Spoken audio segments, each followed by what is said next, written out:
Hello everyone, welcome to TW only IAS और स्वागत है आपका इस महीने की स्कीम्स इन न्यूज़ में। आई होप आप प्रिपेयर्ड हैं और तैयार हैं इस महीने की स्कीम्स रिवाइज करने के लिए। इस बार हम थोड़ी कम स्कीम्स कवर करेंगे पर वो इम्पॉर्टेंट होंगी। तो चलिए शुरू करते हैं एक तस्वीर के साथ। इस तस्वीर को देखकर आपको क्या लग रहा है, यहाँ पर कौन सी गवर्नमेंट की इनिशिएटिव्स रन कर रही है जो कुछ ऐसा माहौल सा बना रही है इस देश में? कोई आइडिया आपको? ये जो सिटी आपको दिख रही है, ये कैसी सिटी दिख रही है? कुछ लोगों को दुबई दिखाई देगा, पर ये असल में एक स्मार्ट सिटी आपको दिख रही है। तो स्मार्ट सिटी डेवलपमेंट के लिए भारत में क्या सिस्टम्स हैं? ये व्यक्ति एक थैच में रह रहे हैं, यानी इनके पास एक पक्का घर नहीं है और ये अर्बन सिटी लग रही है। तो क्या भारत में प्रधानमंत्री की कोई आवास योजना है जो कि अर्बन सिटीज के ऊपर फोकस करती है? वो कौन सा मंत्रालय रन करता है, किस मिनिस्ट्री के अंतर्गत आती हैं, उसकी क्या प्रोविजंस हैं, ये आपको पता होना चाहिए। दूसरा, स्मार्ट सिटी प्रोजेक्ट को लेकर कुछ डेडलाइंस थी, वो थोड़ी एक्सटेंड हुई हैं। तो वो डेडलाइंस एक्सटेंड हो गए, कहाँ तक गई हैं? या कुछ बच्चे पढ़ने जा रहे हैं, ज़रूर किसी बड़े कॉलेज में जा रहे होंगे, तो इनकी एजुकेशन का क्या, इनकी स्किलिंग के लिए क्या गवर्नमेंट ने लोन्स को लेकर इस पर बजट में कुछ अनाउंस किया था? कोई आइडिया वहां से आपको आ रहा है? और कुछ लोग आपको दिख रहे हैं डिजिटल साक्षरता कुछ करना चाह रहे हैं, तो यहाँ पर कोई डिजिटल साक्षरता को लेकर स्कीम है जिसके बारे में आपको कुछ पता है? तो उन स्कीम्स के बारे में आइए डिस्कस करते हैं। तो आपको करना क्या है, इस तस्वीर को देखना है, यहाँ से जो आप आइडियाज ड्रॉ कर सकते हैं उनसे अपनी स्कीम्स को आपको रिवाइज करना है। तो एक एक करके शुरू करते हैं। पहली स्कीम है हमारी प्रधानमंत्री ग्रामीण डिजिटल साक्षरता अभियान। तो जब आप डिजिटल साक्षरता की बात करते हैं तो ये क्या स्कीम थी? पहली बात तो कौन से मंत्रालय के अंतर्गत आती है? विच मिनिस्ट्री इज रनिंग प्रधानमंत्री डिजिटल साक्षरता अभियान? क्या ये मिनिस्ट्री ऑफ एजुकेशन रन कर रहा है या कोई और मिनिस्ट्री इसको रन कर रही है? मेरा सबसे पहला सवाल है, which ministry is running it?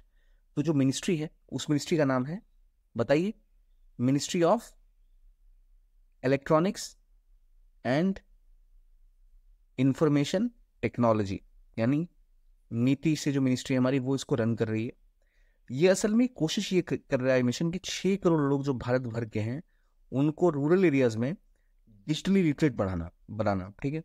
और 40% रूरल हाउस होल्ड को इस तरह से कवर करना है कि उनके घर में कम से कम एक व्यक्ति तो डिजिटली लिटरेट हो ही हो। और ये जो स्कीम है कुछ इस तरह रन करती है कि हर हाउस होल्ड से कोई एक व्यक्ति डिजिटल साक्षर होना चाहिए, ये इसका मिशन है। इसके अंदर होता यह है कि केवल ये रूरल एरियाज में अप्लाई होती है, पहली बात, और एक व्यक्ति प्रत्येक घर से इसमें ट्रेनिंग ले सकता है। जो लोग नॉन स्मार्टफोन यूजर्स हैं उनको प्रायोरिटी दी जाती है, और जो डिजिटली इलिटरेट स्कूल स्टूडेंट्स हैं उनको विशेष फैसिलिटी इसमें स्कूल्स में जो नहीं दी गई वो दी जाती है। Priority schedule caste, schedule tribe, women और बिलो पॉवर्टी लेवल्स के घरों को दी जाती है। कहानी क्या है इसकी? इसका एम है कि भाई किसी को एलिजिबल होने के लिए कोई भी घर का एक मेंबर आकर रजिस्टर कर सकता है जो 14 से लेके 60 साल तक की उम्र का है, ठीक है। वो व्यक्ति को एक डिजिटल ट्रेनिंग दी जाएगी। वो जाएंगे कहाँ? तो देश भर में सर्विस सेंटर्स खुले हैं, कॉमन सर्विस सेंटर, वहां वो जाएंगे, उनको ट्रेनिंग दी जाएगी। ट्रेनिंग होगी लगभग 20 घंटे की, जो या तो वो 10 दिन में पूरी कर सकते हैं या मैक्सिमम 30 दिन के अंदर पूरी कर सकते हैं। यानी या तो आप रोज 2 घंटे दे दो 10 दिन तक, या फिर आप आराम से आधा घंटा 45 मिनट देकर भी 1 महीने के अंदर कोर्स कवर कर सकते हो। इसके अंदर जो आपको मीडियम इंस्ट्रक्शन होगा भारत की सभी जो ऑफिशियल लैंग्वेजेस हैं उसमें प्रोवाइड की जाएंगी। और उसके बाद इवेल्युएशन होगा, छोटा सा टेस्ट होगा, और जिसके बाद आपको सर्टिफिकेशन भी मिलेगा, सर्टिफिकेट मिलेगा। और जो देगा कौन? तो इग्नू, NIUS और NIELIT जैसे जो इंस्टीट्यूशन हैं वो इसमें आपको सर्टिफाई करेंगे। तो इससे होगा क्या? इससे भारत का जो रूरल इलाका है वहाँ लोग सभी हाउस होल्ड में डिजिटल साक्षरता बढ़ जाएगी। और डिजिटल साक्षरता क्यों जरूरी है? डिजिटल साक्षरता या डिजिटल लिटरेसी जिसे हम कहते हैं, उसकी रिक्वायरमेंट है। क्यों? क्योंकि हम जैसे डिजिटल इंडिया बना रहे हैं वहाँ पर प्रोमिनेंट फाइनेंशियल सर्विसेज और बेसिक सर्विसेज जो स्टेट प्रोवाइड करती है वो सब अब डिजिटली ही प्रोवाइड की जाती है। इसलिए डिजिटल साक्षरता बहुत महत्वपूर्ण है। और याद रखिए, ये स्कीम मिनिस्ट्री ऑफ एजुकेशन की नहीं, ministry of electronics and information technology की है। तो वो उसको रन कर रही है। कितना टाइम पीरियड का है, किन को टारगेट कर रही है? केवल रूरल एरियाज के लिए है। ये नाम से ही क्लियर है, ग्रामीण है ये, उस और कदम उठा रही है स्कीम ये। तो क्या चीज़ें ये हम समझ के सर्टिफिकेशन का भी इसमें प्रावधान दिया गया है। आप नियरेस्ट ट्रेनिंग सेंटर या कॉमन सर्विस सेंटर में जाके ट्रेनिंग ले सकते हैं। ये हो गई प्रधानमंत्री ग्रामीण डिजिटल साक्षरता अभियान की बात। और खास बात यह है कि अभी तक जो डिजिटल साक्षरता अभियान चला है उसकी सबसे बड़ी बात, खूबी ये है कि महिलाओं ने पुरुषों से ज्यादा डिजिटल साक्षरता प्राप्त की है, जो जनरली हम नहीं देखते। यानी औरतें पुरुषों से आगे चल रही हैं। तो ये चीज हमें याद रखनी चाहिए कि इस स्कीम की खास बात यह है कि women have gain more digital literacy than men, और ये ज़्यादा अच्छा भी है। अभी तक 6 करोड़ से ज़्यादा लोगों को या 7 करोड़ प्लस लोगों को रजिस्टर किया जा चुका है, स्टूडेंट्स को, और 4 लाख से भी ज़्यादा जो ट्रेनिंग सेंटर्स हैं वो खोले जा चुके हैं। 2023 का डेटा है, तो इससे और ज़्यादा ही बढ़ गया होगा। More than 4.3 lakhs of training centres, 7 crore plus student register हो चुके हैं। 6 करोड़ से ज़्यादा लोगों का तो प्रशिक्षण यानी उनका सर्टिफिकेशन पूरा हो चुका है। ये बात थी पीएमजी दिशा की। अब अगले टॉपिक पे आते हैं, जो हम उस तस्वीर में देख रहे थे कि लोग एक झोपड़ी में कहीं बैठ के कुछ काम कर रहे थे। क्या उनके लिए हाउस होल्ड का कोई प्रावधान है? तो प्रधानमंत्री आवास योजना अर्बन, उसका 2.2 वर्जन लॉन्च हो चुका है। पहली बात, कौन सा मंत्रालय इसे लीड कर रहा है? तो ये ministry of housing and urban affairs ये इसको रन कर रहा है। प्लस इसमें होता क्या है, इसमें लगभग 1 करोड़ जो गरीब और मिडिल क्लास फैमिलीज हैं उनको हाउसिंग के लिए फाइनेंशियल असिस्टेंस दी जाती है। EWS, lower income group, middle income groups को जिनके पास कोई पक्का घर नहीं है, उन सभी के लिए पक्के घर का प्रावधान इसके अंदर किया गया है। अभी तक 1 करोड़ से भी ज्यादा घर सैंक्शन हो चुके हैं। 85 लाख से ज्यादा घर कंस्ट्रक्ट होकर डिलीवरी भी किए जा चुके हैं। इसमें अर्बन पुअर को फाइनेंशियल एड स्टेट्स और यूनियन टेरिटरीज के द्वारा दी जाती है अगले 5 सालों तक, और इसमें 2.30 लाख करोड़ की सब्सिडी दी जाती है गवर्नमेंट के द्वारा।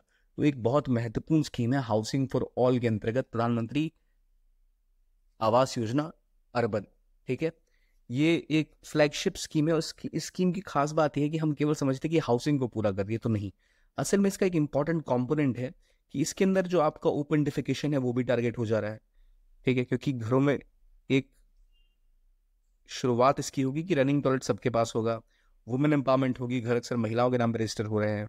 ठीक है, और जो पब्लिक प्रॉपर्टी है उसकी सेफगार्डिंग की भी बात की जाएगी, और जो बेसिक इंफ्रास्ट्रक्चर से जो लोग अछूते रह जाते हैं क्योंकि उनके पास अपना घर नहीं होता, तो उनकी सोशल और इवन फिजिकल वेलबींग जो है वो सुधरेगी। तो इसको हम क्लीननेस, स्वच्छता, वुमेन एम्पावरमेंट, ठीक है, और सोशो इकोनॉमिक और इवन हेल्थ इंडाइसिस में इंप्रूवमेंट का एक स्रोत के रूप से देख सकते हैं। ठीक है, इस तस्वीर में ही अगर हम जाएं दोबारा, तो कोई व्यक्ति जब इन घरों से निकल के यहाँ जैसे घरों में रहेगा तो उसके पास क्या होगी चीज़ें बेहतर, एक उनके पास बेहतर सराउंडिंग्स होगी, उनके पास बेहतर सुविधाएं भी होंगी, बेसिक इंफ्रास्ट्रक्चर होगा, हेल्थ आउटकम सुधरेंगे।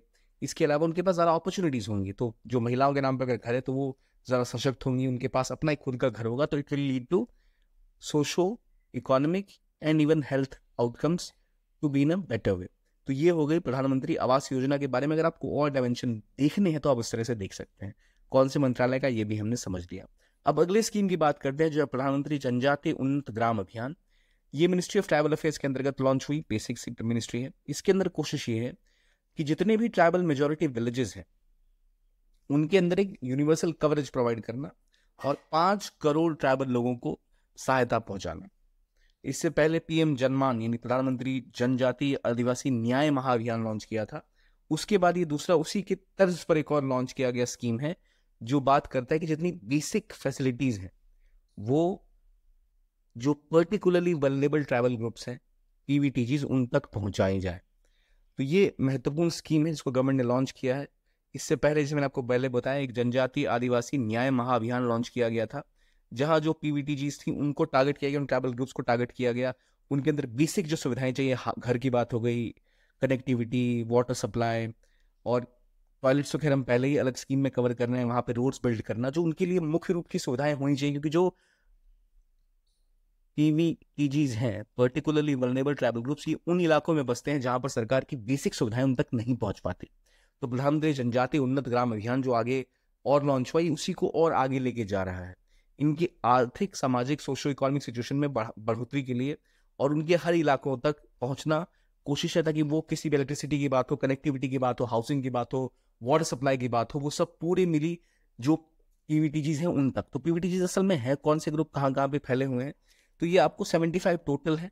अलग अलग राज्यों में कौन कौन से प्रमुख आपको जो ट्राइबल ग्रुप्स हैं वहाँ पे ऑलरेडी लिखे हुए हैं। जैसे हम कुटियास की बात कर लें, कौंद, सौराफ, डोंगरिया कोंड, या फिर कोरवाज, इन जैसे ग्रुप्स में कई सारी ग्रुप्स है। एक पूरी लिस्ट है 75 ट्राइबल ग्रुप्स की, वो आप सेपरेटली भी याद कर सकते हैं, जहां पर जिनको टारगेट करने के लिए 2 इंपॉर्टेंट स्कीम है। एक तो पहले प्रधानमंत्री जनजातीय आदिवासी न्याय महाअभियान था, और अब ये जनजातीय उन्नत ग्राम अभियान है, जहां पर नाम से क्लियर है जहां भी जनजातीय वर्ग के लोग रह रहे हैं उनके गांव को उन्नति की ओर ले जाना, ये फोकस है। किस मिनिस्ट्री का होगा? मिनिस्ट्री ऑफ ट्राइबल अफेयर्स का। क्या काम है? यूनिवर्सल कवरेज प्रोवाइड करना हर ट्राइबल घर को, जो कि किसी ट्राइबल मेजोरिटी विलेज या फिर एस्पिरेशनल डिस्ट्रिक्ट का पार्ट बनता है।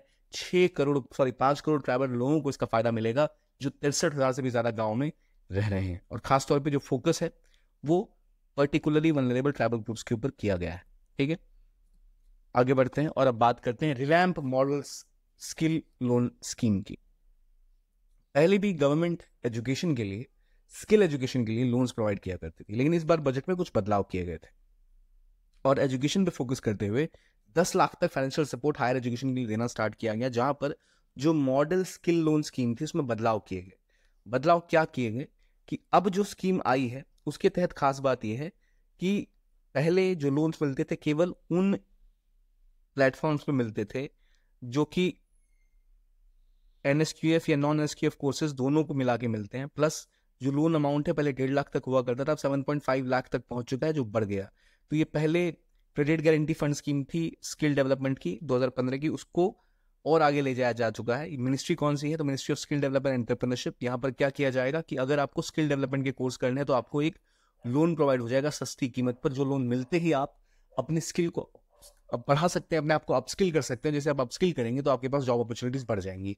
तो स्किल इंडिया के तहत या प्रधानमंत्री कौशल विकास योजना जो स्कीम थी उसके अंतर्गत एक बहुत अच्छा इंपॉर्टेंट कंपोनेंट है ये मॉडल स्किल लोन स्कीम, जिसके तहत अफोर्डेबल फाइनेंस मिलेगा स्टूडेंट्स को अपने आप को अपस्किल करने के लिए, जिसके अंदर जो स्टैंडर्डाइज कोर्सेज हैं, स्किल इंडिया डिजिटल जो हब है प्लेटफॉर्म, उसको भी ऐड किया गया है और प्लेसमेंट अपॉर्चुनिटी बढ़ाने की कोशिश की गई है ताकि स्टूडेंट बाहर भी जा सकें, विदेशों में भी जा सकें।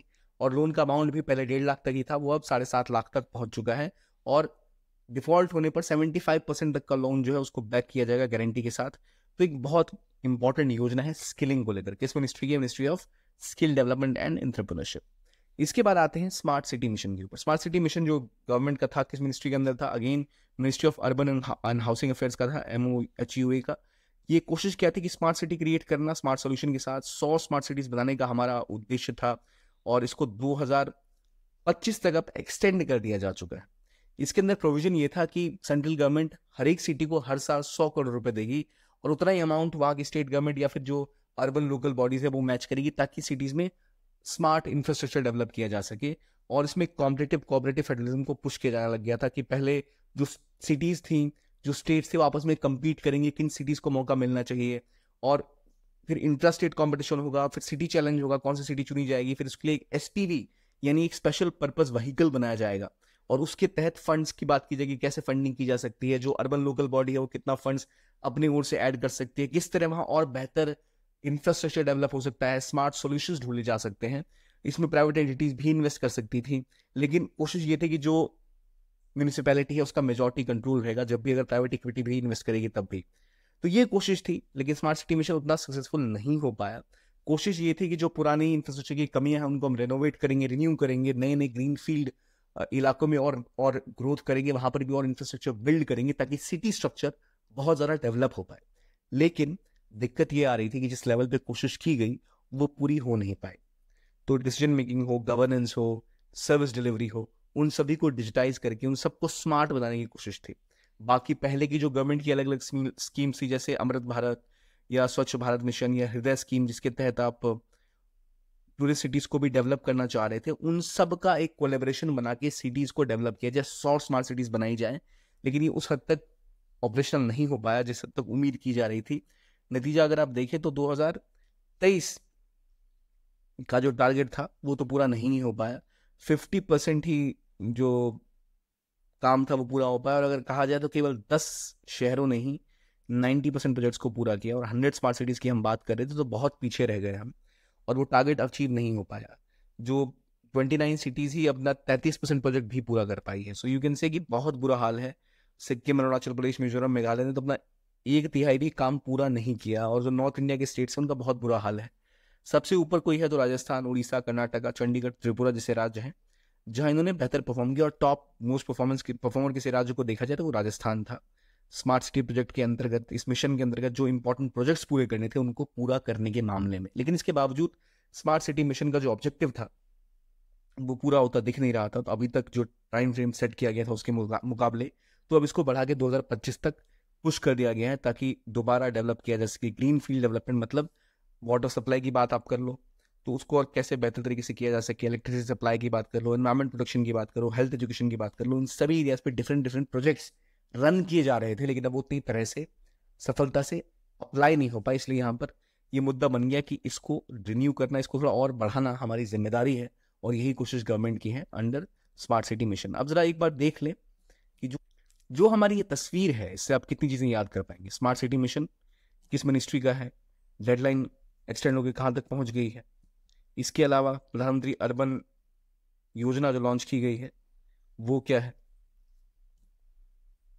पीएम डिजिटल साक्षरता मिशन कहाँ के लिए है, क्या ये ग्रामीण है केवल, इसके लिए क्या बेसिक रिक्वायरमेंट है, ठीक है, क्या कोर डिफरेंस है। तो वो पांचों स्कीम आपको याद होनी चाहिए, और इंपॉर्टेंट पॉइंट्स उसकी, और उसका क्या और एक्सटर्नल इम्पैक्ट पड़ सकता है वो सब। तो आज का वीडियो इतना ही, देखने के लिए बहुत बहुत धन्यवाद। अगले महीने फिर हम आएंगे नई नई स्कीम्स के साथ। And have a nice day. अपने आप फीडबैक कमेंट्स में जरूर लिखिए कि आपको क्या और इम्प्रूवमेंट इसमें चाहिए।